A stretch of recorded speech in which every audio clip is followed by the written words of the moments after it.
Good evening students. Last time आप solution chapter खत्म किया सीगा। अज आप हुण न्यू चैप्टर शुरू करन लगे हैं कैमिकल कैनेटिक्स। वैसे सोल्यूशन तो बाद इलैक्ट्रोकैमिस्ट्री आंदा वो थोड़ा लेंथी है। पहला आप करांगे कैमिकल कैनेटिक्स, उस तो बाद करांगे सरफेस कैमिस्ट्री, फिर आप इलैक्ट्रोकैमिस्ट्री की गल करांगे। कैमिकल कैनेटिक्स चैप्टर का नाम है। कैमिकल कैनेटिक्स का मतलब हुंदा की है, it is the branch of chemistry which deals with the study of rate of chemical reactions. Chemical kinetics का मतलब की है, एक कैमिस्ट्री की ब्रांच है जिहदे विच आपां की स्टडी करते हैं। इहदे विच आपां स्टडी करते हैं रेट ऑफ कैमिकल रिएक्शन। किसी भी कैमिकल रिएक्शन का रेट फाइंड आउट करते हैं, रेट ऑफ कैमिकल रिएक्शन। हुण रेट ऑफ कैमिकल रिएक्शन का मतलब की हुंदा है, इनू समझण वास्ते साडे कोल दो चीज़ां हैं। एक तो हैगा साडे कोल रेट, दूसरा हैगा साडे कोल कैमिकल रिएक्शन। रेट का मतलब की हुंदा है, रेट का मतलब हुंदा टाइम पीरियड,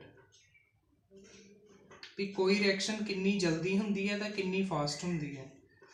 टाइम नूं ध्यान दे विच रखते हुए साडे कोल दो रिएक्शनस हुंदियां, एक नूं आपां कह दिंदे आ फास्ट रिएक्शन, एक नूं आपां कह दिंदे आ स्लो रिएक्शन। फास्ट रिएक्शन इस करके किया जाता है क्योंकि ये 10 की पावर -12 सैकेंड्स के विच कंप्लीट हो जाती है, इन्नी फास्ट होंगी है। फॉर एग्जाम्पल आप कह सकते हैं जिदा फोटोसिंथेसिस है। फोटोसिंथेसिस रिएक्शन आप छोटी क्लासिस तो पढ़ते आ रहे हैं कि जो प्लांट्स तो अपना फूड बनाते हैं कार्बन डाइऑक्साइड वाटर तो glucose fructose plus by product oxygen होंदा है जो कि आप यूज़ कर लेंगे हैं। ठीक है, फोटोसिंथेसिस अगर आप देखिए तो सानू नेकड आई नाल तो दिखती नहीं कि फोटोसिंथेसिस होंदी पई है, बट सानू ऑक्सीजन तो मिल रही है, इसका मतलब कि फोटोसिंथेसिस हो रही है। वो 10 की पावर -12 सैकेंड्स के विच कंप्लीट हो जाती है। ਜਿਹੜੀਆਂ ਇੰਨੀ ਫਾਸਟ ਰਿਐਕਸ਼ਨਸ ਹੋ ਜਾਂਦੀਆਂ ਜਿਹਨੂੰ ਆਪਾਂ ਨੇਕਡ ਆਈ ਦੇ ਨਾਲ ਨਹੀਂ ਦੇਖ ਸਕਦੇ, ਉਸ ਰਿਐਕਸ਼ਨ ਨੂੰ ਆਪਾਂ ਕੀ ਕਹਿ ਦਿੰਦੇ ਆ, ਫਾਸਟ ਰਿਐਕਸ਼ਨ। ਉਸ ਤੋਂ ਬਾਅਦ ਹੈ ਸਾਡਾ ਸਲੋ ਰਿਐਕਸ਼ਨ। ਸਲੋ ਰਿਐਕਸ਼ਨ ਉਹ ਹੈ ਕਿ ਜਿਨ੍ਹਾਂ ਨੂੰ ਆਪਾਂ ਨੇਕਡ ਆਈ ਦੇ ਨਾਲ ਦੇਖ ਵੀ ਸਕਦੇ ਆ ਜਾਂ ਨਹੀਂ ਵੀ ਦੇਖ ਸਕਦੇ, ਬਟ ਇਹ ਰਿਐਕਸ਼ਨ ਥੋੜੀ ਸਲੋ ਹੁੰਦੀ ਹੈ। ਫੋਰ ਐਗਜ਼ਾਮਪਲ ਅਗਰ ਆਪਾਂ ਕੋਈ ਵੀ ਲੱਕੜੀ ਲੈ ਲਈਏ ਤਾਂ ਲੱਕੜੀ ਦਾ ਟੁਕੜਾ ਲੈ ਲਈਏ, ਉਹ ਕਾਹਦਾ ਬਣਿਆ ਹੁੰਦਾ, ਕਾਰਬਨ ਦਾ ਸੋਲਿਡ ਫਾਰਮ ਦੇ ਵਿੱਚ, ਪਲਸ एयर दे विच उन्होंने ले ली ऑक्सीजन। जो आप हीट करते हैं कार्बन नूं, एयर च ऑक्सीजन मिल जाती है तो की बन जाता साडा कार्बन डाइऑक्साइड गैस। तो जो भी कार्बन डाइऑक्साइड बनती है तो सानू किद्दां पता लगता है, उहदे विचों धुआं निकलना शुरू हो जाता है। ठीक है, हुण इनू तो आप देख सकते हैं कार्बन डाइऑक्साइड नूं, ये की है साडी एक तरह की स्लो रिएक्शन, या फिर साडा formation of curd, formation of curd की फॉर्मेशन भी किद्दां हुंदी है। दुध दे विच जदों आपां नींबू है या नींबू निचोड़ दईए या फिर आपां सिंपल थोड़ा जिहा कर्ड ही ले लीए, हुंदा कि जिहड़ा लैक्टिक एसिड हुंदा दुध दे विच, लैक्टोबैसिलस बैक्टीरिया हुंदा है, वो कि अपने आप नूं मल्टीप्लाई कर दिंदा ओवरनाइट, तो अगले दिन सानूं कि कर्ड मिल जाता है। इदां दी रिएक्शन नूं आपां कह दिंदे स्लो रिएक्शन। टाइम पीरियड का मतलब पता लग गया सानू कि जोड़ा रेट है, रेट नूं ही आपां टाइम पीरियड कहने आ। जल्दी होगा तो फास्ट है रिएक्शन, अगर थोड़ा टाइम लगा के हुंदा है तो उन्होंने आपां कह दिंदे स्लो रिएक्शन। हुण मेन चीज़ ये है कि सानू कैमिकल रिएक्शन का मतलब की है।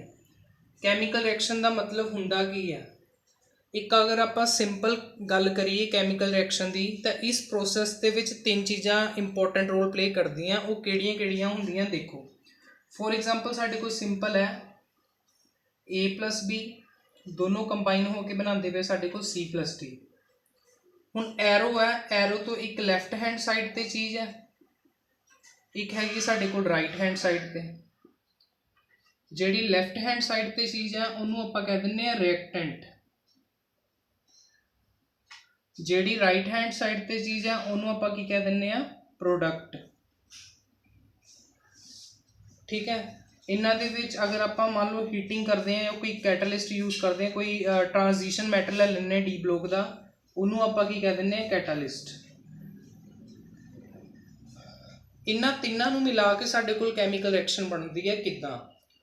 रिएक्टेंट का मतलब है कि जदों दो चीज़ां आपस दे विच रिएक्ट करदियां तो उन्होंने आप कह दें रिएक्टेंट। कोई नवी चीज़ बनती है रिएक्टेंट आपस दे विच मिक्स होके या रिएक्ट करके कोई नवी चीज़ बनती है, उन्होंने कहने आपां प्रोडक्ट। इहदे विच ਰਿਐਕਟੈਂਟ ਨੂੰ ਪ੍ਰੋਡਕਟ ਬਣਾਉਣ ਦੇ ਵਿੱਚ ਇੱਕ ਇੰਟਰਮੀਡੀਏਟਰ ਦੀ ਲੋੜ ਪੈਂਦੀ ਹੈ, ਉਹਨੂੰ ਆਪਾਂ ਕੀ ਕਹਿ ਦਿੰਦੇ ਆ, ਕੈਟਾਲਿਸਟ। ਕੈਟਾਲਿਸਟ ਦਾ ਕੀ ਕੰਮ ਹੁੰਦਾ ਹੈ, ਇਹਦਾ ਸਿੰਪਲ ਇੰਨਾ ਕੰਮ ਹੈ ਕਿ ਰੇਟ ਆਫ ਰਿਐਕਸ਼ਨ ਨੂੰ ਵਧਾ ਦਿੰਦਾ ਹੈ ਤਾਂ ਕਿ ਜਿਹੜਾ ਰਿਐਕਟੈਂਟ ਆ ਉਹ ਕਿਹਦੇ ਵਿੱਚ ਕਨਵਰਟ ਹੋ ਸਕੇ, ਪ੍ਰੋਡਕਟ ਦੇ ਵਿੱਚ। ਜਾਂ ਆਪਾਂ ਸਿੰਪਲ ਲੈਂਗੁਏਜ ਦੇ ਵਿੱਚ ਗੱਲ ਕਰਦੇ ਹਾਂ, ਜਿੱਦਾਂ ਮੈਰਿਜ ਹੁੰਦੀ ਹੈ ਕਿਸੇ ਦੀ, ਹਿੰਦੂ ਧਰਮ ਦੇ ਵਿੱਚ ਲੈ ਲਓ ਜਾਂ ਫਿਰ ਸਿੱਖੀਜ਼ਮ ਦੇ ਵਿੱਚ ਲੈ ਲਓ, ਤਾਂ ਜਿਹੜੇ ਹਿੰਦੂ ਧਰਮ ਦੇ ਵਿੱਚ ਹੈ ਪੰਡਤ ਦਾ ਕੀ ਕੰਮ ਹੁੰਦਾ, ਉਹ ਮੰਤਰ ਵਗੈਰਾ ਪੜ੍ਹਦਾ ਹੈ, ਅਤੇ ਸਿੱਖੀਜ਼ਮ ਦੇ ਵਿੱਚ ਜਿੱਦਾਂ ਪਾਠੀ ਹੁੰਦੇ ਆ ਉਹ ਪੜ੍ਹਦੇ ਆ, ਲਾਵਾਂ ਵਗੈਰਾ ਪੜ੍ਹਦੇ ਆ।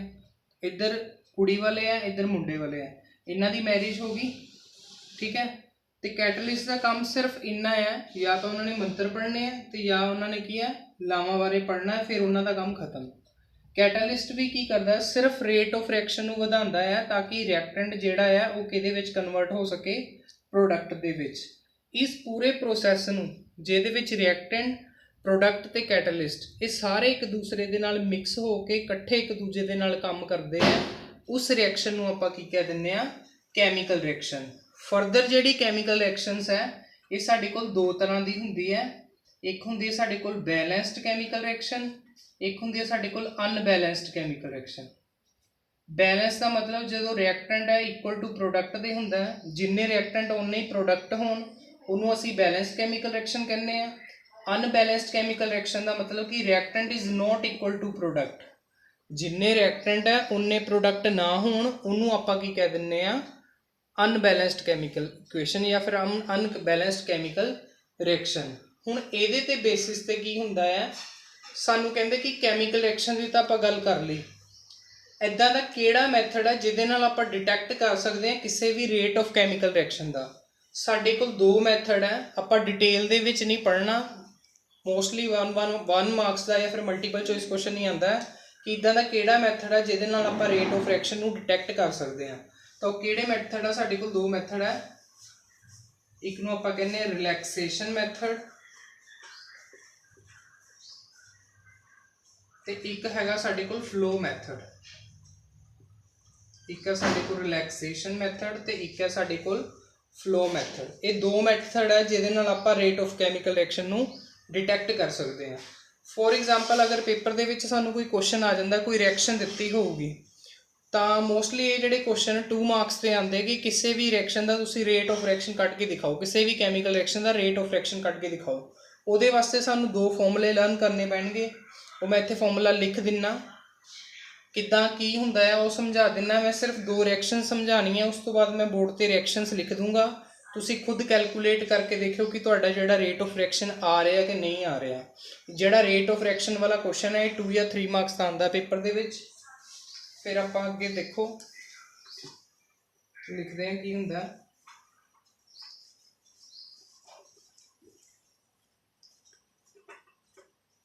ਰੇਟ ਆਫ ਰਿਐਕਸ਼ਨ ਕੱਢਣ ਦੇ ਸਾਡੇ ਕੋਲ ਦੋ ਫਾਰਮੂਲੇ ਹੁੰਦੇ ਆ। ਰੇਟ ਆਫ ਰਿਐਕਸ਼ਨ ਕੈਲਕੂਲੇਟ ਕਰਨ ਦੇ ਸਾਡੇ ਕੋਲ ਦੋ ਫਾਰਮੂਲੇ ਹੁੰਦੇ ਆ। ਇੱਕ ਫਾਰਮੂਲਾ ਹੁੰਦਾ ਹੈ minus decrease in concentration of reactants divided by time taken, ਤੇ ਉਸ ਤੋਂ ਬਾਅਦ ਨੈਕਸਟ ਕੀ ਹੁੰਦਾ ਹੈ, ਰੇਟ ਆਫ ਰਿਐਕਸ਼ਨ ਕੱਢਣ ਦਾ ਕੀ ਫਾਰਮੂਲਾ ਹੁੰਦਾ ਸਾਡੇ ਕੋਲ, increase in concentration of reactant divided by time taken। ਠੀਕ ਹੈ, ਸਾਡੇ ਕੋਲ ਦੋ ਹੁੰਦੇ ਆ ਰੇਟ ਆਫ ਰਿਐਕਸ਼ਨ ਕੱਢਣ ਦੇ ਫਾਰਮੂਲੇ। ਜਾਂ ਤਾਂ ਸਾਡੇ ਕੋਲ ਫਾਰਮੂਲਾ ਹੁੰਦਾ minus decrease in concentration of reactant by time taken, ਜਾਂ ਰੇਟ ਆਫ ਰਿਐਕਸ਼ਨ ਆਪਾਂ ਕਿੱਦਾਂ ਕੱਢਦੇ ਹਾਂ, increase in concentration of, sorry ਇੱਥੇ ਰਿਐਕਟੈਂਟ ਲਿਖਤਾ ਆਪਾਂ, ਇੱਥੇ ਕੀ ਆਊਗਾ product, increase in concentration of product by time taken. ਤੇ ਕਿਸੇ ਵੀ ਕੈਮੀਕਲ ਰਿਐਕਸ਼ਨ ਦੇ ਵਿੱਚ ਰਿਐਕਟੈਂਟ ਪ੍ਰੋਡਕਟ ਦੋਨੋਂ ਹੁੰਦੇ ਆ, ਇਹਦਾ ਮਤਲਬ ਕਿ ਦੋਨੋਂ ਫਾਰਮੂਲੇ ਯੂਜ਼ ਹੋਣਗੇ। ਫੋਰ ਐਗਜ਼ਾਮਪਲ ਆਪਾਂ ਰਿਐਕਸ਼ਨ ਲੈ ਲੈਂਦੇ ਹਾਂ, ਕਾਰਬਨ ਸੋਲਿਡ ਹੈ, ਆਕਸੀਜਨ 에ਅਰ ਤੋਂ ਮਿਲ ਗਈ, ਇਹਨੂੰ ਆਪਾਂ ਕਰ ਦਿੱਤਾ ਹੀਟ, ਤਾਂ ਕੀ ਬਣ ਗਿਆ ਕਾਰਬਨ ਡਾਈਆਕਸਾਈਡ। ਹੁਣ ਪੇਪਰ ਦੇ ਵਿੱਚ ਰਿਐਕਸ਼ਨ ਦਿੱਤੀ ਹੋਗੀ, ਮੰਨ ਲਓ ਕਿ ਆ ਦਿੱਤੀ ਹੈ ਕਿ C+O2 = CO2। ਇਸ ਰਿਐਕਸ਼ਨ ਦਾ ਤੁਸੀਂ ਰੇਟ ਆਫ ਰਿਐਕਸ਼ਨ ਕੱਢ ਕੇ ਦਿਖਾਓ, ਤਾਂ ਕਿੱਦਾਂ ਕੱਢਾਂਗੇ, ਹੁਣ ਇੱਧਰ ਦੇਖੋ, ਐਰੋ ਤੋਂ ਲੈਫਟ हैंड साइड ਤੇ ਸਾਡੇ ਕੋਲ ਰਿਐਕਟੈਂਟ ਹੈ, ਰਾਈਟ हैंड साइड ਤੇ ਸਾਡੇ ਕੋਲ ਪ੍ਰੋਡਕਟ ਹੈ। ਤੇ ਮੈਂ ਤੁਹਾਨੂੰ ਹੁਣੇ ਦੱਸਿਆ ਕਿ ਰਿਐਕਟੈਂਟ ਪ੍ਰੋਡਕਟ ਦਾ ਫਾਰਮੂਲਾ ਸਾਡੇ ਦੋਨਾਂ ਕੋਲ ਹੈ, प्रोडक्ट वाला फॉर्मूला भी है, रिएक्टेंट वाला भी। रिएक्टेंट वाला की formula minus decrease in concentration of reactant by time taken, but reactant किन्ने साडे कोल 2 है, फिर कितना लिखांगे minus decrease in concentration of reactant by time taken, मतलब minus D upon D T. Carbon है, इत्थे लिखांगे कार्बन स्केयर ब्रैकेट दे विच। मोस्टली 99% बच्चे गलत कर देंगे, इत्थे प्लस का साइन लगाते हैं। जो आप रेट कटते हैं उदों प्लस का साइन नहीं लगाना, उदों इक्वल टू का ही आऊगा। फिर equal to minus decrease in concentration of reactant by time taken, O2 है, स्केयर ब्रैकेट च आपां लिखता O2, फिर इज इक्वल टू आ की है प्रोडक्ट का की formula increase in concentration of product by time taken, मतलब D upon D T square bracket दे विच आ गया साडा CO2। सिंपल जी है, इदां आपां रेट कड्ढी दा। ये तां सी अगर सिंपल होवे। अगर मान लो कि साडे कोल कोई रिएक्शन है N2 प्लस 3H2, ये दोनों मिलके बनाते हैं 2NH3, मतलब की बनाते हैं अमोनीया। नाइट्रोजन ते हाइड्रोजन आपस दे विच मिक्स होके साडे कोल की बनाते पे आ अमोनीया। फिर इहदा रेट किद्दां कड्डांगे, फिर वही आ साडे कोल की है रिएक्टेंट है, आ साडे कोल की है प्रोडक्ट है। रिएक्टेंट किन्ने 2 है, प्रोडक्ट किन्ना 1 ही है। फिर देखो minus decrease in concentration of reactant by time taken, square bracket दे विच आपां लिख Dange N2 is equal to, हुण N2 दा तां एज इट इज आ जाऊगा, बट जिहड़ा H2 है उहदे अगे दिता 3 मतलब कि 3 नंबर ऑफ मोल्स है जिहड़े H2 दे है, तो फिर इनू किद्दां लिखांगे, फिर वही -1/3 अगे आ जाऊगा। वैसे की हुंदा minus decrease in concentration of reactant by time taken, इहदा भी फॉर्मूला सेम ही है, बट जिहड़ा अगे मोल्स है वो -1 आ जाते हैं, -1/3। फिर वही D upon D T square bracket दे विच आ जाऊगा साडा H2 is equal to increase in concentration of product by time taken, पर अगे 2 दिता है, ये भी क्या आ जाऊगा 1/2 D upon D T square bracket दे विच की आ जाऊगा साडा NH3। इदां आपां की है किसी भी रिएक्शन का आपां रेट फाइंड आउट कर सकते हैं। 1 मिनट इनू देख लो चंगी तरह, तो फिर मैं हुण रिएक्शनस लिख दिना बोर्ड पर, उन्हों का तुसी खुद ट्राई करके देखना कि रेट ऑफ रिएक्शन निकलता कि नहीं।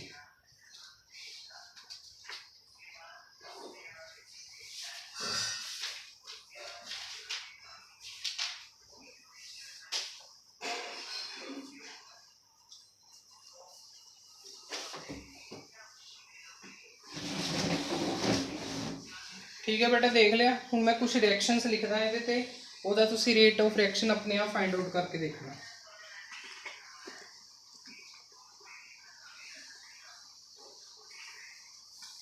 देखो साडे कोल रिएक्शनस हैगियां कुछ, जिद्दां साडे कोल हाइड्रोजन प्लस ऑक्सीजन, ये बन गया वाटर। ठीक है,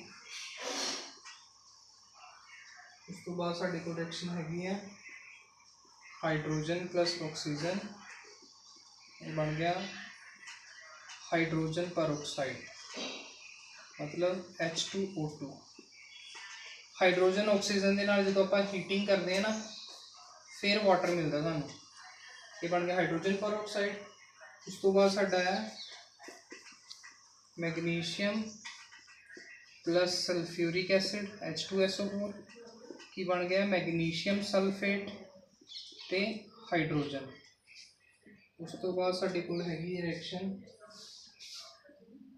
sodium chloride plus silver nitrate, ये डबल डिस्प्लेसमेंट की रिएक्शन है। जिदा NaCl है तो की होगा Ag मिल जूगा Cl के नाल, Na मिल जूगा NO3 के नाल, की बन गया sodium chloride plus sodium nitrate plus silver chloride.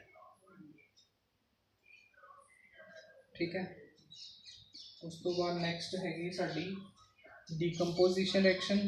Calcium carbonate है, इनू तोड़ांगे तो बनूगा CaO प्लस CO2। पता ना जिहड़ा कार्बोनेट है, कार्बोनेट कितना टुटदा है, छोटी क्लास पढ़िया होना CO2 ते O दे विच। हुण CO2O बट कैल्शियम तो पॉजिटिव चार्ज होंगे, इस करके कैल्शियम के नाल ऑक्सीजन मिल जाती है, calcium oxide carbon dioxide gas बन के रह जाती है। तो बाद नैक्सट साढ़े कोल हैगी है नाइट्रोजन मोनोऑक्साइड प्लस ऑक्सीजन, उस तो बाद साडा बन गया नाइट्रोजन डाइऑक्साइड। उस तो बाद साडा जिंक प्लस 2HCl की बन गया साडा जिंक क्लोराइड प्लस H2। ठीक है, आ रिएक्शन हुई किदा, जिदा देखो 2H है तो H2 निकल गया, 2 ने Cl नाल भी तो मल्टीप्लाई करना, Zn तो इधरों दी Zn तो पॉजिटिव चार्ज होंगे, Cl तो नैगेटिव, Cl किन्ने 2 तो आ गई बन गए ZnCl2 ते H2, ये डिस्प्लेसमेंट रिएक्शन है। ਹੁਣ ਇਹ ਸਾਡੇ ਕੋਲ 7 ਰਿਐਕਸ਼ਨਸ ਹੈਗੀਆਂ, ਇਹਨਾਂ ਦਾ ਜਿਹੜਾ ਰੇਟ ਆਫ ਰਿਐਕਸ਼ਨ ਹੈ ਜਿੱਦਾਂ ਆਪਾਂ ਪਿੱਛੇ ਕੀਤਾ ਹੈ ਉਹ ਤੁਸੀਂ ਖੁਦ ਆਪਣੇ ਆਪ ਕਰਕੇ ਦੇਖਣਾ, ਸੇਮ ਜਿੱਦਾਂ ਆਪਾਂ ਪਿੱਛੇ ਕੀਤਾ ਹੈ ਉੱਦਾਂ ਹੀ ਹੋਣਾ ਹੈ। ਫਿਰ ਆਪਾਂ ਅੱਗੇ ਨੈਕਸਟ ਕਰਾਂਗੇ ਕੱਲ law of mass action. Okay, thank you.